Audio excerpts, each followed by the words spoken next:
We're getting ready to talk with Chip Washington with WLOK, joining us here on the Action News 5 digital desk. Obviously, there has been a lot to talk about this morning, a huge moment for the city of Memphis. Chip, good morning. How you doing? I'm doing well, thank you, Amanda. It's good to be here. We had a little bit of a night last night because I was at Paul Young's headquarters, but doing well, thank you. It looked like quite the party, especially afterwards. And I listened to his acceptance speech, and it just was so powerful. I guess for me, give me your thoughts on the night and how things played out. Well, it was clearly a lot of energy in the room last night. Hundreds of people there looking to anticipate a victory. In terms of kind of the overall, atmosphere, I was talking with a lot of folks last night, and one thing I was very disappointed in was the voter turnout as a whole. I don't know what it was, but it couldn't have been much more than 20,000 people, I think, turned out to the polls yesterday.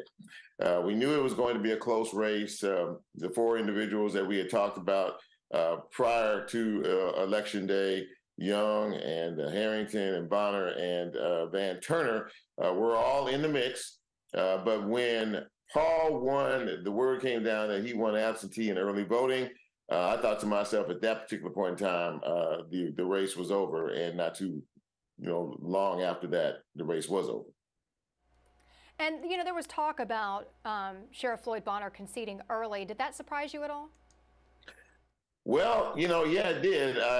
But, again, when you were looking at the numbers, and of course, his campaign was, we're doing number crunching like everybody else's was last night. And again, that early voting number, 57,000 plus people went to the polls early voting. And I had thought beforehand, that's going to be key critical if the turnout is not as great as we were hoping it would be, which it turned out to be not as great as we thought it could be.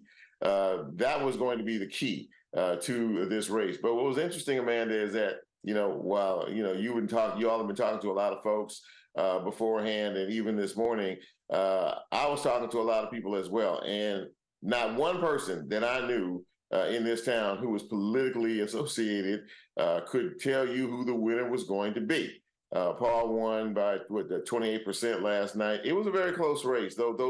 Those 2 and 3 dynamics between he, Bonner, and of course Van Turner signaled a new day, I think, in this city moving forward.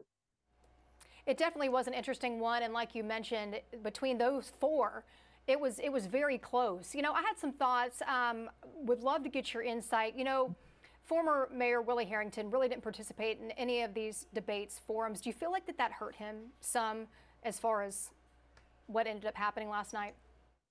Well, I do in a way, but what is very surprising to me, and of course, I host a radio show each and every day, and talking to people, his base is still just as solid as it was, I would say, than it was back in 1991 when he first won the mayor's race in this city. I mean, he has an incredible base of people who are very loyal to him. And it showed last night in this election. Again, he did very well in terms of the final numbers. And I'll be honest with you, I was a bit surprised, but there were a lot of people who thought that the former Mayor Harrington could come back and turn things around in this city. I think that, he made it pretty clear initially that he was not going to do any more debates or do any debates, period. But it just goes to show you just how loyal his fan base is out here and his group of supporters are, that he did as well as he did in this election last night. So we now know that Paul Young is going to be the next mayor of Memphis. What do you think is going to be the most pivotal thing? Obviously, like you said, you talk to so many people, and so many people join you on your radio show to talk about the big topics in the city of Memphis. What do you think are going to be the key things that he makes sure to step up to the plate for in that first 100 days? Well, of course, like you all cover and everybody else covers in this town, is crime. That is a major issue. But I had said previously, and I'll say it again this morning, that whoever won this race was going to have extraordinary challenges come the 1st of January of next year. The city is going through some difficult times right now. Crime is just but one of the issues that we're dealing with. The economic base is one thing. We're talking about poverty, education, resources for our children, young people. There are so many challenges that have to be met.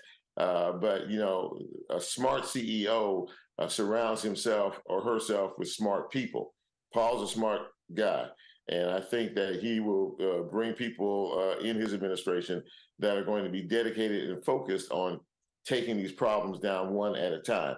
The big question for many folks is, okay, now that the election is over and a person has been picked, what's going to happen with the Memphis Police Department? That's going to be a big question as well. That will be answered within that 100-day span. So, Amanda, when you look at the picture overall, city with a lot of challenges, but still, the election of Paul Young last night was very encouraging to many people in terms of what comes next in the city. And I think he's going to have quite a bit of support as we move forward, not only in his administration, but as a city as well. Well, WLOK radio personality Chip Washington, I really appreciate you taking time. You've joined us several times leading up to this election night, post-election coverage. So I really appreciate your time, your insight, because you bring such a unique perspective. Amanda, thank you so much for allowing me the opportunity to be here and be with you this morning. Thank you so much.